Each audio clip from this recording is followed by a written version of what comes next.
Hi everyone, I'm Nadia, and in today's video my mom is making a whole resin beach table set that consists of a tray, coasters, and table mats. She starts off by mixing in her resin, and in today's video we're using craft resin. Craft resin is a 1-to-1 ratio by volume, so she measures equal parts of the A and B in a large measuring cup. Craft resin is a great choice for coasters, trays, and so much more because of their clear and hard finish. I'll have a discount code for craft resin in my description if you want to try them out. After both parts are poured into the cup, we can mix for around 3 to 5 minutes. It's ideal to mix slowly to create less air bubbles and to also make sure you're scraping the edges and the bottom of your cup. You'll want to mix until you can no longer see any streaks in your resin. Once that's mixed in good, she can separate it into smaller cups to add in her pigments.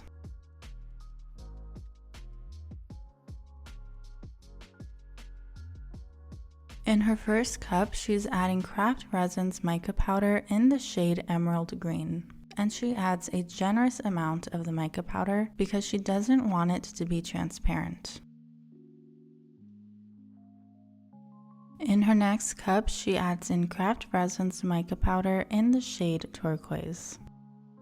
As always, I'll have all the products that you see in this video listed in my description, so if you're interested in giving this tutorial a try, be sure to check that out.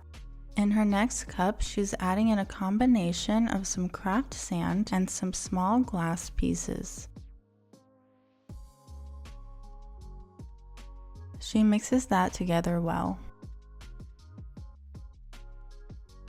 She starts by pouring a little bit of clear resin towards the bottom of her molds.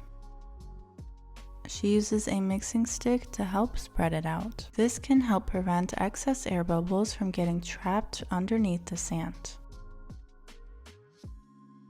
Then she starts to pour her mixture of the resin, sand, and glass at the bottom of the mold. Again, using a mixing stick to help spread out the sand and bring it up a little higher. Then she takes her clear resin again and pours it right above the sand. This can help prevent the pigmented resins that she'll be pouring from spreading onto the sand area. She takes her emerald pigmented resin and pours it near the center of the mold, followed by her turquoise pigmented resin near the top.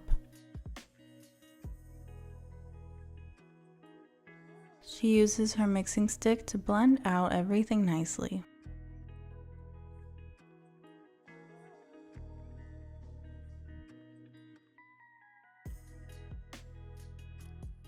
With her leftover resin, she'll be creating some coasters, so she gets her molds out and ready. But before she starts pouring, she takes a torch gun to pop any air bubbles, and she's being careful to move her torch gun quickly so that she doesn't burn her resin or her molds. Burnt resin can leave a yellow mark on your piece and can also release harmful fumes, so it's always important to make sure that you're wearing your respirator mask.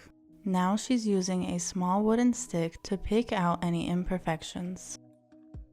She decided to take some more of those small glass pieces and pour it on top of that sand area.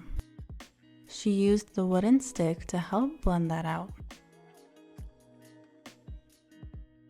Now she's ready to pour into her coaster molds, and she follows the same steps as she did previously.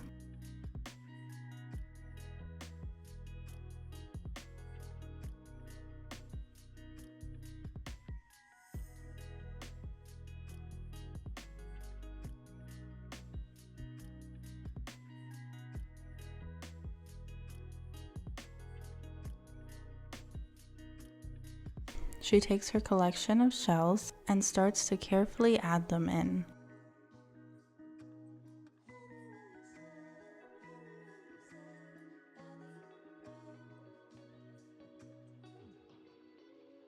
She also added in these broken shell pieces, which I think was a nice touch.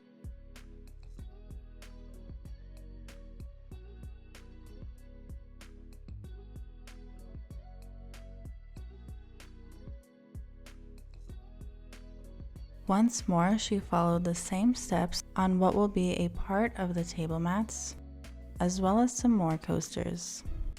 And I'll just speed through this part quickly. She allowed this layer to harden and came back the next day to demold.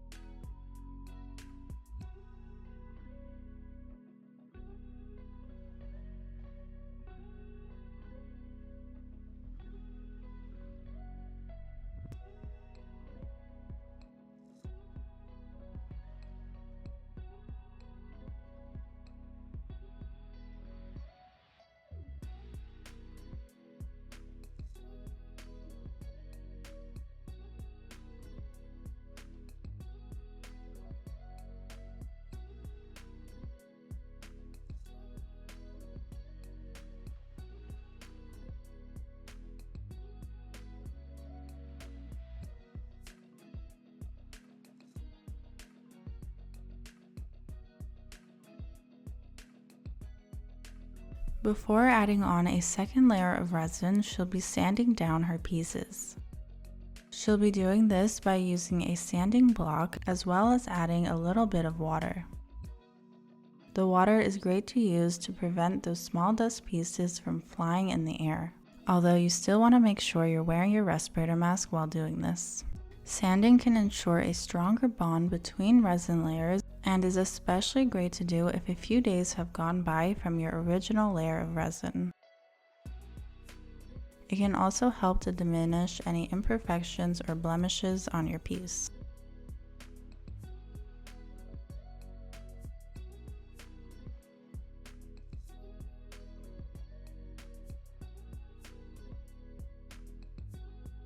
Once that's all done, she flips everything around onto the back side. This is because she'll be adding on some liquid latex. Liquid latex is a lifesaver when it comes to doing a layer of resin out of the molds. It captures any drips of resin that flow over your piece, which then harden onto the liquid latex and easily come off the next day. And if you're doing a beach piece and creating waves, doing this layer out of the mold is the best way to ensure that your waves and your lacing will stay put. We have our liquid latex in a condiment bottle for easy application, and this really helps get the liquid latex very close to the edge. Then it can be spread out using a silicone makeup brush.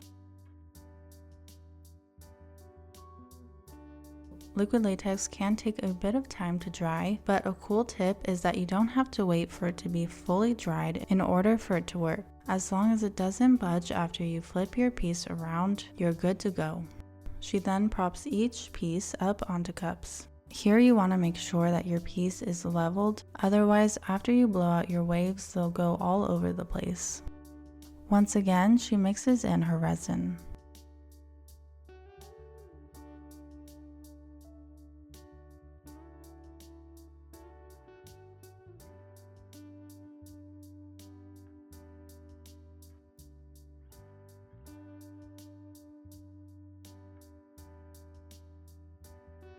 She separates some into a smaller cup where she'll be adding in her white pigment. We always like to use Just Resin's pigment paste in the shade Titanium White for our waves. She mixes it in the container first before adding a small amount into her cup of resin.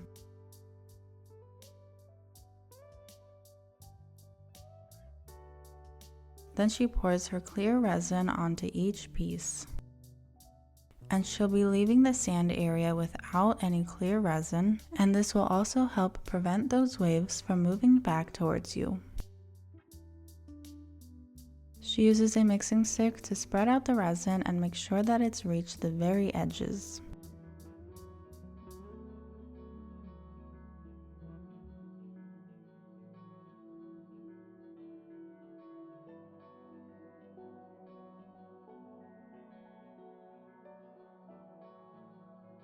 Then she uses a torch gun to pop any air bubbles.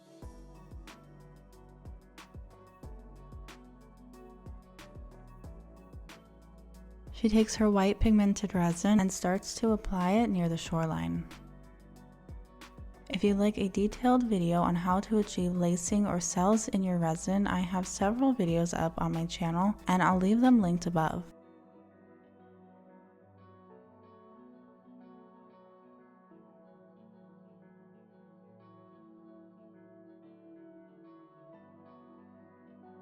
Then, using a heat gun, she blows out the waves.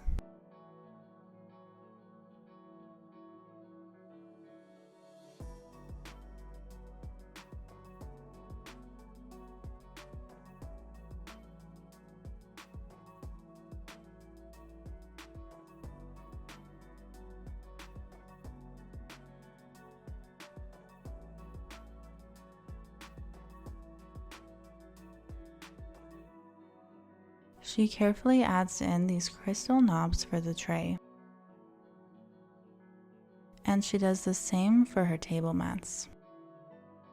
After this layer, she did do another layer of resin as a top coat, which provides a perfect finish and also levels out that previous layer since there was no resin on the sand. Doing this also creates a very nice domed edge. After she's done, she makes sure to cover her piece with something so that no dust particles or fibers will fly into the resin while it's hardening. And here she is removing the liquid latex.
She uses some gold varnish to be the gold trim, and she's applying it on with a makeup brush.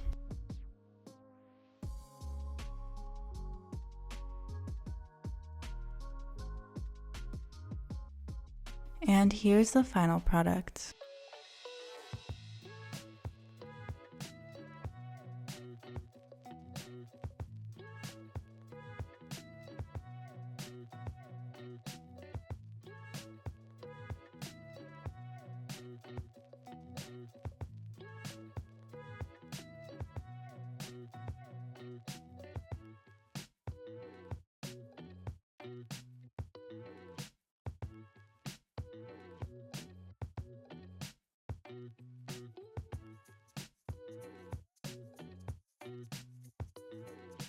Thank you guys so much for watching. If you liked this video, subscribe to see more videos like this in the future. Follow me on my Instagram, Summer Girl Designs, and my mom's Instagram, Wild Heart Resin Art.